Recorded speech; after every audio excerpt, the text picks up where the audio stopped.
Bonsoir à tous, très heureux de vous retrouver. Soyez les bienvenus sur ce plateau. Bienvenue aux Échos du Vatican. Nous partons au bout du monde, en Asie du Sud, où le pape François effectue actuellement son 21e voyage apostolique. Il est arrivé ce lundi en Birmanie et c'est une première, car aucun pape avant lui ne s'était rendu dans ce pays à majorité bouddhiste. Les catholiques en Birmanie ne représentent qu'1% de la population. Le Saint-Père est donc venu les rencontrer. Il n'y reste 3 jours seulement au total. Il se rend ensuite ce jeudi 30 novembre au Bangladesh, un pays cette fois-ci à majorité musulmane. Les catholiques là-bas ne représentent que 0,2% de la population. C'est donc un voyage à la fois intense et complexe. 2 pays frontaliers mais très différents. Le Saint-Père veut encourager la participation des minorités chrétiennes dans le développement de l'Asie, avec bien sûr le souci de la liberté religieuse et de la paix pour tous. Je vous propose donc de faire le point sur les débuts de ce voyage en Birmanie. Le Saint-Père est arrivé en Birmanie ce lundi en début d'après-midi. L'avion du pape a atterri à l'aéroport international de Rangoon, la plus grande ville du pays, où le souverain pontife a été accueilli par les autorités politiques ainsi que par les responsables catholiques du pays.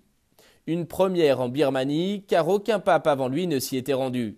Ce voyage, sous le signe du dialogue et de la réconciliation, va donc donner une visibilité inédite aux catholiques birmans qui ne représentent qu'1% de la population. Au lendemain de son arrivée en Birmanie, le pape s'est rendu à Naypyidaw, la capitale du pays. Après la cérémonie officielle de bienvenue et la rencontre avec le président de la République, le souverain pontife s'est entretenu en privé avec Aung San Suu Kyi, ministre des Affaires étrangères et prix Nobel de la paix en 1991 pour son combat non violent en faveur de la démocratie. Suite à cela, le Saint-Père a rejoint l'International Convention Center de la capitale pour prononcer son premier discours officiel devant les autorités du gouvernement, la société civile et le corps diplomatique. C'est d'abord Aung San Suu Kyi qui s'est exprimé en s'adressant au pape François. « Vous nous apportez force et espoir pour la paix, la réconciliation nationale et l'harmonie sociale », a-t-elle dit au Saint-Père. C'est elle aussi qui aborde sans détour la situation des Rohingyas. Sans utiliser ce qualificatif, Aung San Suu Kyi parle de la situation dans l'État Rakhine qui a capté, dit-elle, l'attention du monde.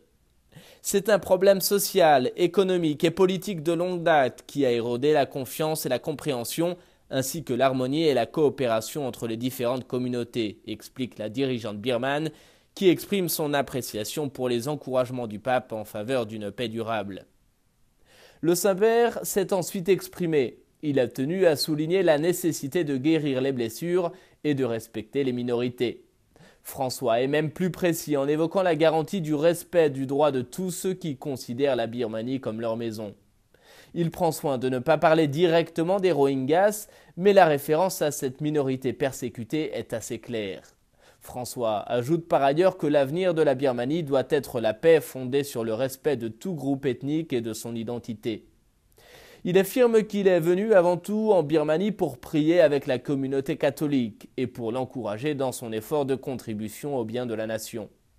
François précise que les différences religieuses ne doivent pas être source de division et de méfiance, mais plutôt une force pour l'unité. Il conclut en évoquant la formation des jeunes sur lesquels repose l'avenir du pays. Une formation aux valeurs éthiques d'honnêteté, d'intégrité et de solidarité, visant à garantir le renforcement de la démocratie. Bonjour à tous. Pour vous partager un peu de ce que vivent les catholiques ici en Birmanie, nous nous sommes rendus dans la paroisse Saint-Antoine de Rangoon. Vous le voyez autour de moi, pas un mètre carré de disponible. Et oui, cette paroisse a été mise à contribution pour accueillir des catholiques venus de tout le pays pour saluer le pape François et participer aux célébrations. On a tendu des toiles de tente dans la cour pour se protéger du soleil. On partage un morceau, on prie, on échange. Également, on immortalise ce moment parce que c'est effectivement la première visite d'un pape en Birmanie, mais c'est aussi pour beaucoup la première fois qu'ils viennent en ville. Ces 6000 pèlerins sont du groupe ethnique Kachin et du diocèse de Myitkyina. Je vous propose d'écouter leur témoignage.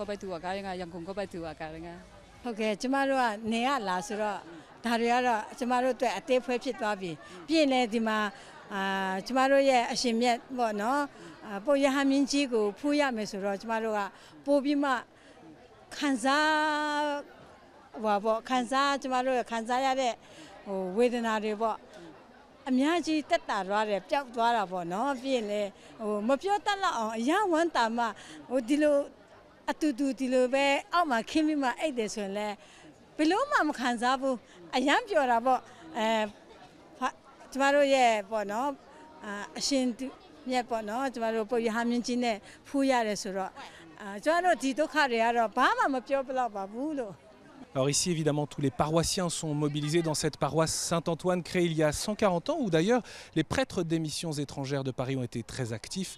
Il se trouve qu'ils ont été chassés par la junte militaire, mais ici, eh bien, les chrétiens d'origine tamoule, d'origine indienne, eh bien, font la vie de la paroisse. Nous sommes avec le père Savazimoutou, le curé de la paroisse. C'est vrai qu'ici, dans la transition politique, eh bien, l'une des vraies spécificités, c'est d'avoir retrouvé la liberté de mouvement. Nowadays, we are in Myanmar.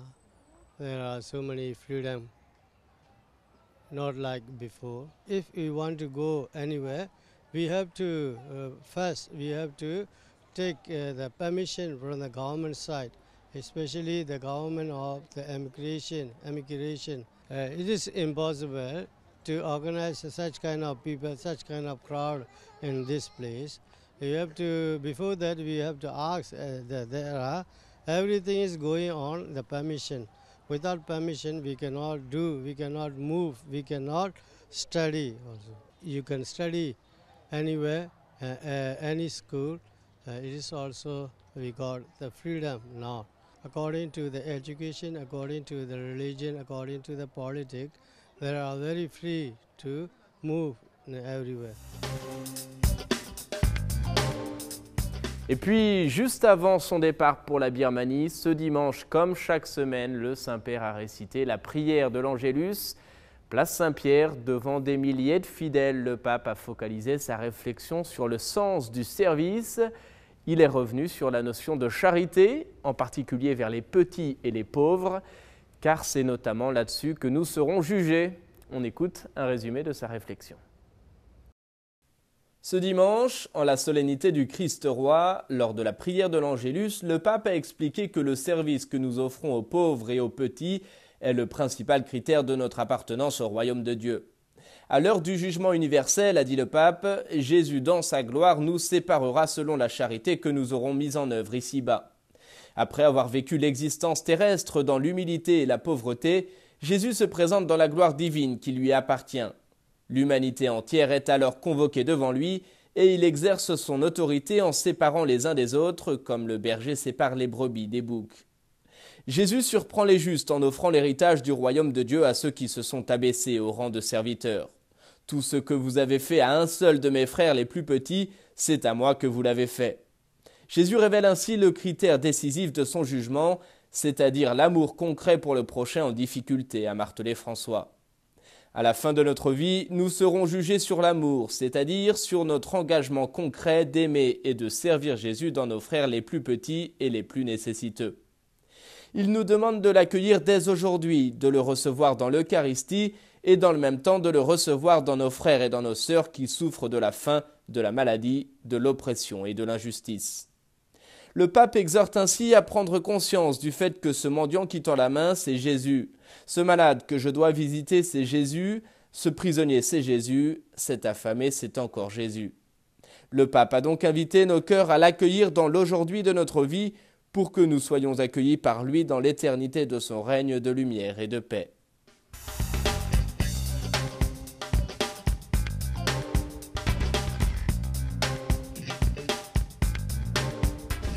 Il y a de l'espérance même pour qui a fait le mal. Jésus est venu pour ça. On peut se réconcilier avec Dieu et commencer une nouvelle vie. Quel est le rôle de l'évêque dans les nouvelles procédures de nullité de mariage? Le pape a répondu à cette question. Il a donné des précisions en recevant ce samedi les participants à un cours du tribunal de la Rote romaine. L'évêque diocésain est le juge personnel et unique dans une procédure courte d'annulation de mariage. Voilà ce qu'a voulu rappeler le Saint-Père. On écoute un résumé de son allocution. Dans son allocution face à son auditoire, le pape s'est appuyé sur les 2 récents motu proprio, 2 textes publiés en 2015 pour simplifier la procédure de nullité de mariage dans le Code de droit canon. Concrètement, cette nouvelle règle rend plus accessible et plus rapide la procédure de nullité de mariage. Avec ces motu proprio, souligne le pape, l'évêque devient juge né de l'Église et joue un rôle déterminant et exclusif, en particulier dans les procédures courtes.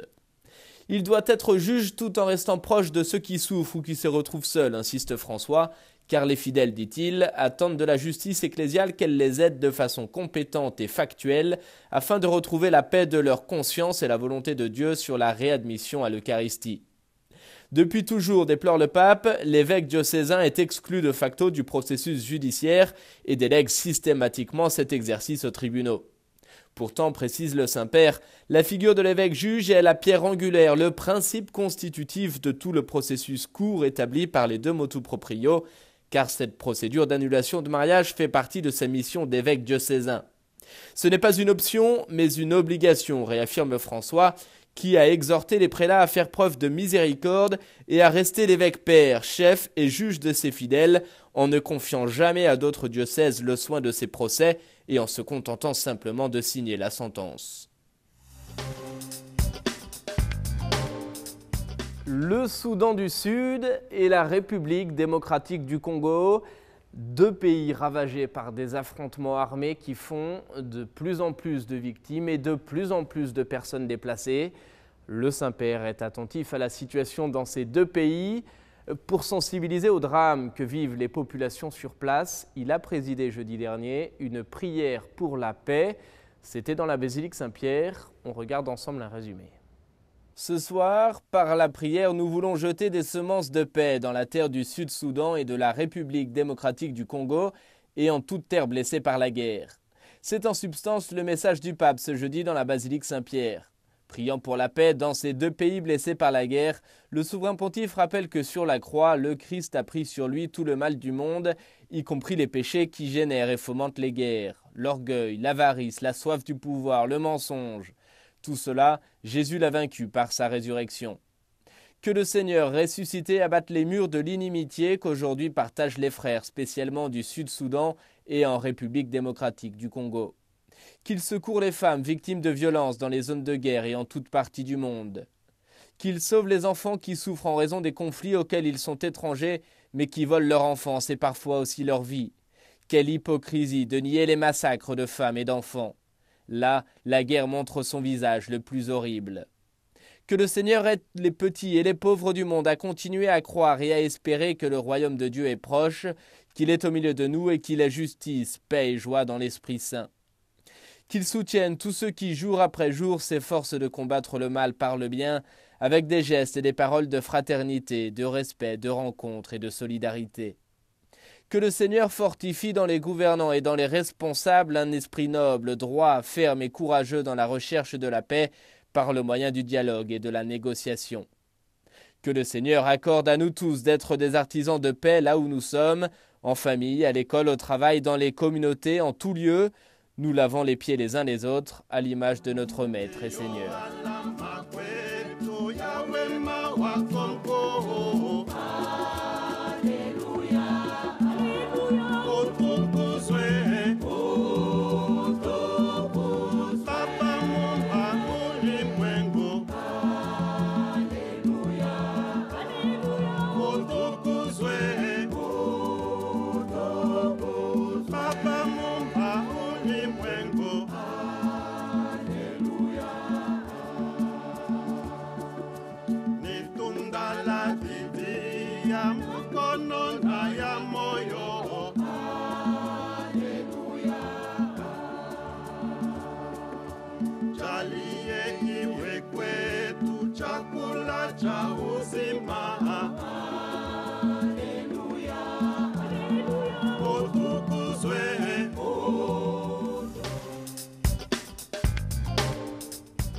Le pape a également rencontré la famille franciscaine, c'était ce jeudi dernier au Vatican. Lors de cette rencontre, le Saint-Père est revenu évidemment sur l'esprit de Saint François. Le pape a notamment insisté sur l'importance de l'humilité. Il met en garde aussi contre la mondanité. On écoute un résumé de son discours. La vie de Saint François a d'abord été marquée de la rencontre avec Dieu pauvre. C'est ce qu'a fait valoir le pape.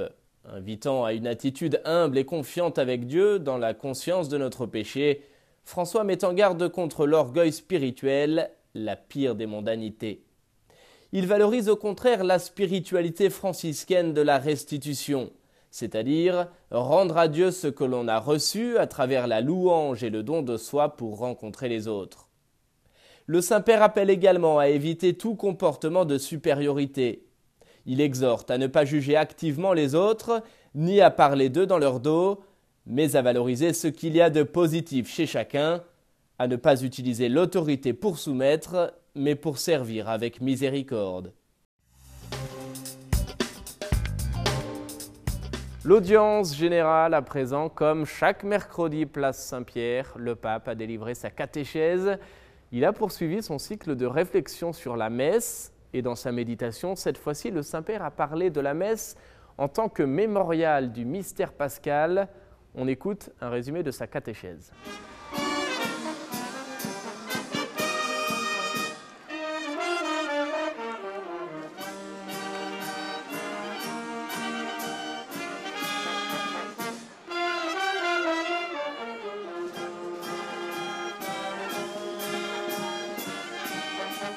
Frères et sœurs, la messe est le mémorial du mystère pascal du Christ.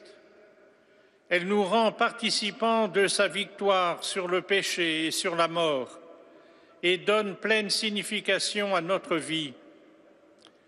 Se faisant pain rompu pour nous, le Seigneur Jésus répand sur nous sa miséricorde et son amour, comme il l'a fait sur la croix, au point de renouveler notre cœur, notre existence et notre relation avec lui et avec les frères. Chaque célébration est un rayon de ce soleil sans déclin qu'est Jésus-Christ ressuscité. Participer à la messe signifie entrer dans la victoire du ressuscité, être illuminé de sa lumière, réchauffé de sa chaleur. L'Esprit nous rend participants de la vie divine, qui est capable de transfigurer tout notre être mortel. Dans la messe, nous nous unissons au Christ. Son sang nous libère de la domination de la mort physique et de la mort spirituelle, qu'est le mal, le péché. Il est la plénitude de la vie qui a anéanti la mort pour toujours. Sa Pâque est la victoire définitive sur la mort, car il a transformé la sienne en un acte suprême d'amour. Dans l'Eucharistie, il nous communique cet amour victorieux. En le recevant avec foi, nous pouvons vraiment aimer Dieu et le prochain, aimer comme lui nous a aimés, en donnant sa vie. La participation à l'Eucharistie nous fait passer avec le Christ de la mort à la vie.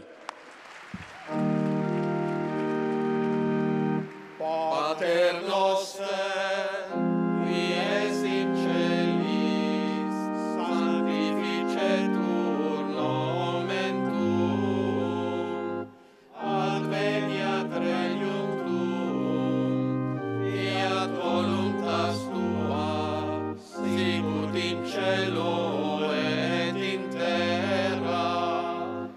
Panem nostrum quotidianum da nobis hodie, et dimite nobis debita nostra, sicut et nos dimitimus debitoribus nostris, et ne nos inducas in tentationem, sed libera nos a malo.